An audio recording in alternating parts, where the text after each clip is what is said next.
ఈ బాలుడేనమ్మా ప్రహ్లాదుడు. మరి ఈయన వాళ్ళ నాన్న హిరణ్యకశిపుడు. మా నాన్న తిరగల్లాదని పాముల చెట్ట కరుస్తున్నారే. చెప్పిన మాట వినలేదని వాళ్ళ నాన్నే కరిపించమన్నాడమ్మా. చెప్పిన మాట వినకపోతే నువ్వు కూడా. అబ్బబ్బే, అలా ఎన్నడూ చేయను తల్లి. మరి వాళ్ళ నాన్న చేస్తాడే? వాళ్ళ నాన్న మనిషి కాడమ్మా, రాక్షసుడు. రాక్షసుడా? నాన్న తిరగలాదని పాములు కరిచిన బిడితికే ఉన్నాడే. అవునమ్మా, అతనికి దైవబలం ఉంది. అంటే ఏమిటి నాన్న? అంటే దేవుడు కంటికి రెప్పలా కాపాడతాడన్నమాట. మరి నన్ను? నిన్ను కూడా అలాగే కాపాడతాడు తల్లి. మహారాజా, ఏమిటి మంత్రి? జ్యోతిష శిఖామణి జగన్నాథ పండితుల వారు దయచేశారు. అలాగా అమ్మా, ఈ బొమ్మలన్నీ చూస్తూ ఉండు, ఇప్పుడే వస్తాను.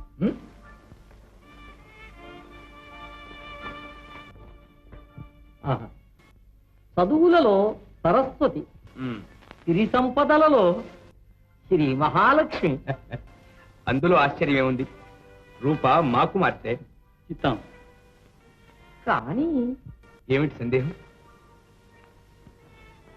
సౌభాగ్య విషయంలో ఆ విషయంలో అసలే అనుమానం లేదు మహారాజా. సాక్షాత్తు పార్వతీదేవికి అయిన సౌభాగ్యం. మరి ఏమిటి మీ అనుమానం? ఈ జాతకంలో ఉన్నదల్లా ఒకే ఒక అవలక్షణం. అవలక్షణమా అంటే? అమ్మాయి గారు ఒక సామాన్య కుటుంబంలో జన్మించిన వారిని చేపట్టి. ఏమిటి? సామాన్యుడా? మాకు మార్తే సుక్షత్రియ వంశంలో ఒక సామాన్యునికి ప్రవేశమా? మాళవ సామ్రాజ్యం ఒకనొక అల్పునికి సంక్రమించడమా? అసంభవం. మా కంఠంలో ప్రాణం ఉండగా అలాంటి పని జరగదు. అక్షరాలా జరిగి తీరుతుంది. క్షమించండి. దైవమానుషాలలో దైవ బలమందే మాకు సంపూర్ణ విశ్వాసం. చాలా సంతోషం. ఇక మీరు వెళ్ళొచ్చు. మహాప్రసాదం.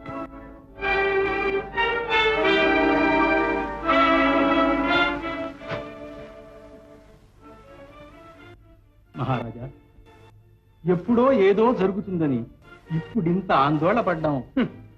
గోటితో పోవలసిన దాన్ని గొడ్డళ్ళ వరకు తేవటం కేవలం తెలియదు. ఇంతకు ఆ కుర్రవాడెవడో ఎక్కడ ఉన్నాడో తెలుసుకుంటేనే కానీ. అవును, తెలుసుకోవాలి. వెంటనే తెలుసుకోవాలి. అందుకు ఇదే మార్గం. ఇదే మార్గం.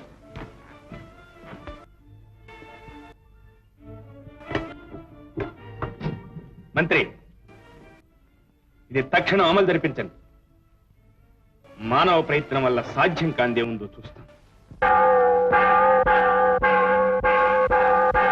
రాజాధిరాజ రాజమార్తాండ ఉగ్రసేన మహారాజులు గారి ఆజ్ఞ ఏమనగా ప్రజల యోగక్షేమాల కోసం పాటుపడ్డమే రాజధర్మం అన్న నమ్మకంతో గొప్ప గొప్ప సాముద్రిక శాస్త్రవేత్తల్ని అన్ని ప్రాంతాలకు పంపిస్తున్నాం. వారి వల్ల మా ప్రజలందరూ తమ తమ గ్రహస్థితులు ఎలా ఉన్నాయో తెలుసుకొని శాంతులు, దోష పరిహారాలు మొదలగు ముందు జాగ్రత్తలు పడవలసిందని హెచ్చరిస్తున్నాం. కేవలం సాముద్రిక శాస్త్రవేత్తలు ఉచితంగా సలహాలు చెబుతున్నారు. మీ జీవితంలో జరిగేదంతా మీ అరిచేతుల్లో తెలిసిపోతుంది. రండి, మీ చేతులు చూపండి, ఫలితాన్ని పొందండి. ఈ చేతితో పట్టిందల్లా భస్మం, ముట్టిందల్లా మట్టి, వచ్చి నష్టజాతకం. రాజయోగం అంటే ఇలా ఉండాలి. రాజయోగం ఏమిటి? నిజంగా మహారాజే, రాజ్యానికి మాత్రం కాదు, భోజనానికి. ఇదేం పాపమో గాని కన్ను పొడుచుకున్నా మనకు కావలసిన చెయ్యి మాత్రం కనపడడం లేదురా.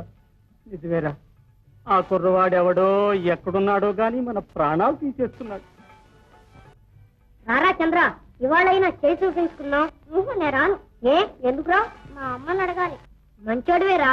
అన్నం తింటే అమ్మ, ఆడుకుంటే అమ్మ, అన్నిటికీ అమ్మేనా? అవును, మా అమ్మని అడగంటే నేను ఏ పని చేయను. ఎవడరా నువ్వు?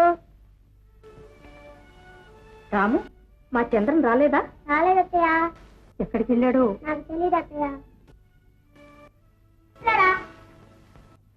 శంకర, మా చంద్రం కనిపించాడా? కనిపించాడు పిన్ని. గోపాలతో వెళ్ళాడు. చేసి చూపించుకుంటున్నాడేమో. అమ్మా, అమ్మా. చంద్ర, అమ్మా, ఇంత ఆలస్యమైందే నాయన, చేయి చూపించావా? నీకు చెప్పకుండా నేను చూపించుకుంటానమ్మా. నా తండ్రి, రేపు నేనే తీసుకెళ్తాను, సరేనా? వచ్చినవన్నీ ఏడుపు కాళ్ళు, ఏడుపు మొహాలు. వాళ్ళని చూడలేక మాకు ఏడుపు వస్తుంది. నాకు తెలుసు నీది అసలే ఏడుపు ముఖం అని. నువ్వైనా సుఫార్త తెచ్చావా? వచ్చేవన్నీ తొంట చేతులు అయితే మేము ఏం చేయం దొరా? ఏం చేయటానికైనా నువ్వు ఇంకో జన్మెత్తాలి. ఏమో దొరా, ఈ అర్థం లేని వేటలో మా ప్రాణాలు పోతున్నాయి. సాధించు. రాజాజ్ఞ జరిగి తీరాలి. ఇక్కడ మీ అభిప్రాయాలకి ఆలోచనలకి తావలేదు. కురవాళ్ళకి చెప్పే ఫలితాలు 1000 కడతో కనిపెట్టండి. ఎలాగైనా కార్యం సాధించుకురండి. చిత్తం చేస్తాం. రహస్యం బయట పెడితే రాజ్యాంగానికి అవమానం. జాగ్రత్త.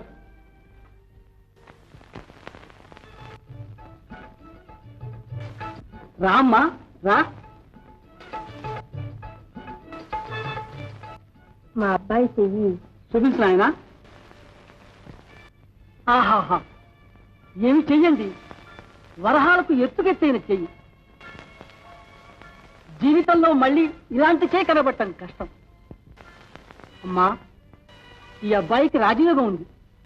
నిజంగా మహారాజు అవుతాడు. నీవు రాజమాత అవుతావు తల్లి. అంత ఆశ మాకు లేదు బాబు. అన్నోదకాలకు లోటు లేకుండా ఉంటే మాకు అదే 10,000. ఎంత అమాయకురాలు తల్లి. దేవుడిచ్చిన యోగం వద్దంటే తప్పుతుందా? ఇలా చూడమ్మా, ఇంతకంటే నిదర్శనం ఏం కావాలి?